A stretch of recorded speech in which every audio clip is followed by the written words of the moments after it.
어제도 민주당에서 새로운 녹취를 또 공개를 했습니다. 네. 들어봤더니 김건희 여사한테 얘기를 해가지고 윤한홍 의원을 후보 비서실장 못하게 했다. 이 얘기예요. 그러니까 김건희 여사 연락해가지고 이걸 막았다라는 건데 뭐 명태균 씨가 다른 사람한테 내가 이렇게까지 영향력을 행사해가지고 이런 인사 막았다라는 얘기를 하고 싶었던 것인데 근데 김건희 여사가 있다는 거 아닙니까? 이거 너무 심각한 것 같아요. 그러니까 어제 우리 당에서 이제 녹취록 하나를 공개를 했었는데 네.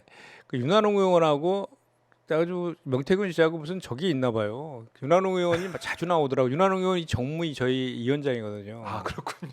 그 좀 지난번에 물어봐 주세요. 가서. 지난번에 국감장 국감할 때 한번 에피소드 있었잖아요. 네. 그 천준호 의원 질의하는데 갑자기 그 아. 윤한홍 위원장 마이크에서 맞아요. 쌍욕이 그러니까 욕설이 나왔어요.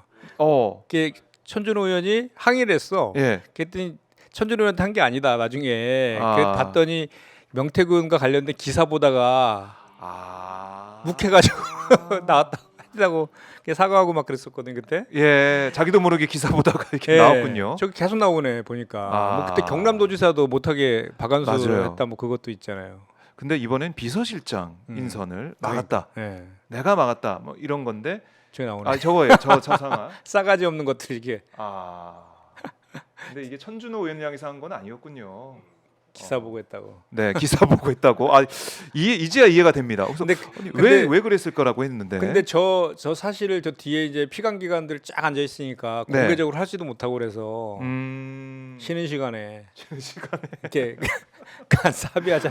협의하자래 가지고 깜짝 놀랐거든요. 이거. 네. 야, 그러면은 윤한홍 위원장 입장에서는 진짜 저런 말이 나올 법하게 계속 등장을 하고 있으니까. 뭐 그런 내용도 있잖아요. 그때 창원 의창 거기 네. 보궐선거할 때 원래 윤한홍 의원이 추천한 사람이 있었는데 그것도 뭐 또 거절당하고 김영선으로 갔다 뭐 이 얘기도 있었던 것 같은데. 네. 그래서 이번에도 등장을 했습니다. 근데 우리가 주목하는 것은 바로 이제 김건희 여사의 역할, 김건희 여사의 위상 뭐 이런 거 아니겠습니까? 네. 근데 봤더니 정말 인사를 좌지우지하고 또 공천 개입 의혹까지 불거질 정도로 권력이 막강했다. 다시 한번 우리가 확인할 수가 있는 거예요.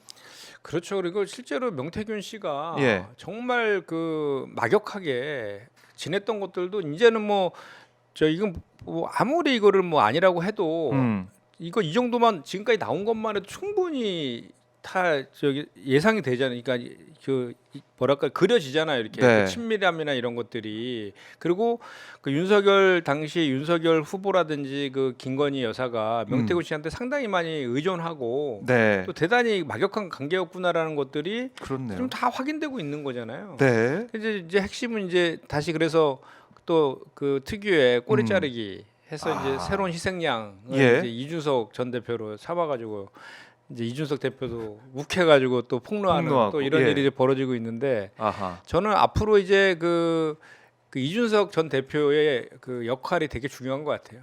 이준석 의원의 역할이 중요하다. 예, 안 그러면 그러다가 정말 어차피 공천장에 도장 찍은 거는 본인이잖아요. 네. 그리고 외형상으로 그 실체적 진실에 대해서 명확히 밝혀지지 않으면 전부 본인이 독발 쓸 수도 있는 문제잖아요. 이게.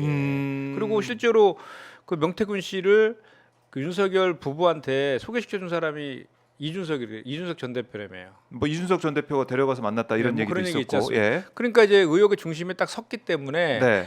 뭐 그때마다 그 본인의 유불리를 따져가지고 그 원포인트로 이렇게 뭐를 얘기할 것이 아니라 네. 전체에 대해서 다 아하. 그냥 다 그 오픈해가지고 네. 밝힐 그 필요가 있는 것 같아요. 이준석 전 아. 대표는. 안 그러면 계속 그 말려 들어갈 것 같아요. 지금 보니까 뭐 이 김태우 예. 강서구청장 후보 공천할 때도 있었다 그러고 그다음에 포항시장 이강덕 포항시장 예. 예비 후보 컷오프 되는 것을 뭐 중앙당 차원에서 막았다 이런 얘기도 하고 어떻게 보니까 이준석 의원 대표 시절에 내가 이걸 막았어 외풍을 막았어.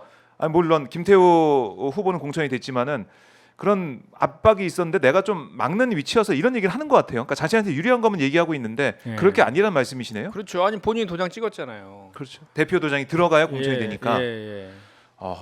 그럼 이준석 의원이 중요한 지금 어떤 인물로 떠올랐고 결국엔 검찰 수사도 피할 수 없는 것이고 결과에 따라서는 이준석 의원이 뒤집었을 수도 있을 것 같기도 하고 그러니까 아니, 윤석열 대통령에 대한 여러 가지 비판의 목소리를 듣고 있고 공천계의 모욕을 밝히라고 하고 있는데 윤석열 대통령한테 검찰 수사가 못 가고 있는 상황에서 이준석 의원이 대신 중심에 서서 검찰 수사의 핵심이 될 수도 있다. 아니 그리고 또 이제 저기 김영선 의원에 네. 대해서 이번에 총선 때 공천하기 전에 그 칠불사에서 만나가지고 뭐 나무 심고 또 이런 것도 있잖아요. 그러니까 홍매와 그런 것들도 어떻게 보면 지금 저 폭로하고 있는 그 내용들에서 쭉 음. 연장선상에서 뭔가 연관성이 있을 수도 있는 거잖아요. 그렇죠. 그죠? 그 지금까지. 의혹을 제기하고 있잖아요. 왜 그 뭐 홍매화를 왜 심었냐 뭐 이런 얘기도 네, 있잖아요. 네. 그러니까 그런 것까지 쭉 다 아하. 그 명명백백히 밝히지 않으면 네. 계속해서 이제 그 빨려 들어갈 수밖에 없는 그런 상황인 것 같아요. 네, 그래요. 이준석 의원이 모르겠습니다. 자신이 가지고 있는 게뭐 어마어마할 것 같은데 왜냐하면 이게 공천이 한두 건만 있었던 게 아니고 지방선거 다 통틀어서 보면은 여러 건 있었을 것 같은데 그러면 과연 7-8건이라고 이준석 의원이 얘기를 했지만 그걸로 끝날 문제인가 아니면 다른 게 뭐가 있느냐 이거는 밝히지 않으면은 이준석 의원이 다시 살아날 수가 없다 이렇게 보시는 거군요. 아니, 그렇게 안 그러면 저 정치 생명이 대단히 이태로울 수도 있어요. 제가 볼 때는. 아, 윤석열 정권이 어떤 정권입니까? 그렇죠. 검찰 정권. 모든 예. 사람들 다 입틀막하고 뭐 하는 사람인데. 그래서- 지금 제가 봤을 때는 근데 이 윤석열 정권이 이 명태균 게이트 관련해 가지고 과연 지금 같은 대처로 버틸 수 있을지 저는 대단히 의문이에요. 그래요? 계속 나오잖아요, 화수분처럼 매일. 계속 나오는데, 그러니까 네. 검찰 수사가 어디까지 갔냐 이 문제 아니겠습니까? 그러니까 이제 그걸 국민들이 정말 지켜보고 계시잖아요. 예. 이제 매일 뭐 언론을 통해서 하나씩 실제로 나오고 있는 거니까. 근데 지금 정치자금법 위반만 가지고 지금 수사를 하고 있는 것이어서 네. 또 분리방해인 정황도 있고. 음, 근데 이제 그 수사하는 과정에서 그 수많은 그 증거들이 지금 검찰에 제출되어 있다고 하잖아요. 근데 지금 비밀이 어디 있습니까? 그런 것들을 예를 들어서 축소 수사하거나 또 그 뭐 이렇게 봐주기 수사 이렇게 하게 되면 이번엔 정말 국민들이 저 언성이 참 저항이 정말로 분출될 거라고 저는 보거든요. 왜냐면 누적된 게 많잖아요. 그렇기 때문에 이번에도 만약에 그 검찰에서 대충 수사했다가는 네. 그 새로운 사실들이 계속해서 나올 거기 때문에 아하. 그 이제 다시 이제 그 특검의 필요성을 떠나서 이 정권의 예. 그 운명까지도 정말 이태로울 수도 있는 그런 지경까지 갈 수 있다라고 저는 생각해요. 왜냐하면 지금 사실은 그 박근혜 전 대통령의 탄핵 당시에 예. 처럼 그때는 뭐 태블릿 PC라는 트리거 스모킹건이 이제 나와갖고 이게 막 이제 분출된 그렇죠. 곳인데 예.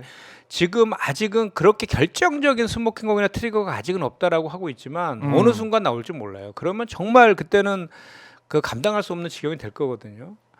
그리고 이제 그 검찰이란 조직이 권력자 앞에서 이렇게 그 먼저 몸을 눕히는 네. 뭐 그런 정치 검찰들을 얘기하는 겁니다. 아. 근데 그 정치 검찰들의 특징이 또 이제 도저히 이 윤석열 정권은 안 되겠다. 더 이상은 이거 못 버틴다라고 판단하면 네. 또 권력자한테 또 따로 또 붙어갖고 더 심하게 수사할 수도 있어요. 아.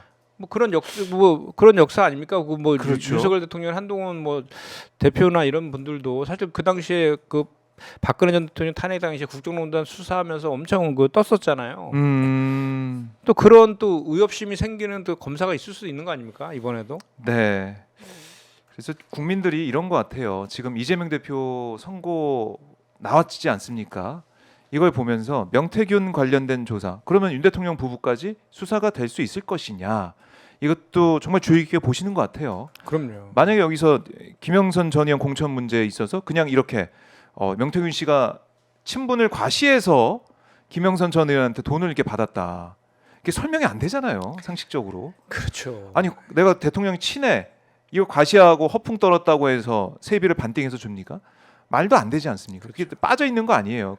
그 왜 공천을 줬는지, 왜 돈을 받는지, 이제 거기에 대해서 여론조사 의혹을 포함해 가지고 공천 과정에서 어떤 일이 있었냐 이거를 따져가다 보면 윤석열 대통령 당시 캠프 여론조사 어떻게 활용했는지, 또 공천에 있을 때 윤 대통령 육성이 나온 그 부분은 어떻게 해야 되는 것인지.